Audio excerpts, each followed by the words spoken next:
पहलगाम में हुए हालिया आतंकी हमले ने एक बार फिर भारत पाकिस्तान संबंधों की तल्ख हकीकत को दुनिया के सामने ला दिया है। निर्दोष नागरिकों के लहू से सनी घाटी की वादियों में सिर्फ मातम नहीं पसरा, बल्कि ये सवाल भी गूंज उठा कि आखिर कब तक भारत अपने संसाधनों को उस देश के साथ साझा करता रहेगा जो उसकी जमीन पर खून की होली खेलने वालों को संरक्षण देता है।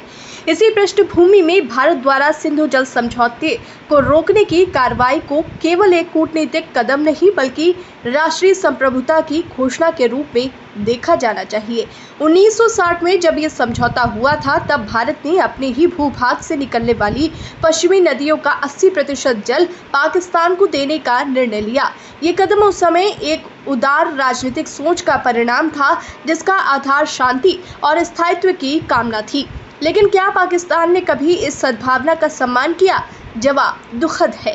कारगिल, पुलवामा और अब पहलगाम, हर हमले के पीछे एक ही परछाई नजर आती है और वो है पाकिस्तान की आतंकी संरचना। किशनगंगा परियोजना का विरोध इसी सोच की एक मानकी है, जिसमें पाकिस्तान सिंधु जल समझौते के प्रावधानों की व्याख्या अपने हितों के अनुरूप करता है, लेकिन खुद उन नियमों की धज्जियां उड़ाने में कोई संकोच नहीं करता। 2007 से चल रही इस परियोजना के तहत भारत झेलम की एक सहायक नदी से बिजली उत्पादन के लिए पानी डाइवर्ट कर रहा है, न कि उसे रोककर कोई नुकसान पहुंचा रहा है। इसके बावजूद पाकिस्तान इसे अंतर्राष्ट्रीय विवाद बनाने की कोशिश करता रहा है। भारत ने बार बार इस समझौते का पालन किया, जबकि पाकिस्तान ने सीमा पार आतंकवाद को एक निरंतर नीति के रूप में अपनाया है। अब जबकि देश अपने नागरिकों की सुरक्षा और संसाधनों के विवेकपूर्ण उपयोग को प्राथमिकता दे रहा है, तो सिंधु जल समझौते की पुनर्समीक्षा अनिवार्य हो जाती है। ये सिर्फ पानी की बात नहीं है, ये नीति की बात है, ये न्याय की बात है। कोई राष्ट्र कब तक अपने संसाधनों को उन हाथों में देता रहेगा जो बदले में बारूद भेजते हैं?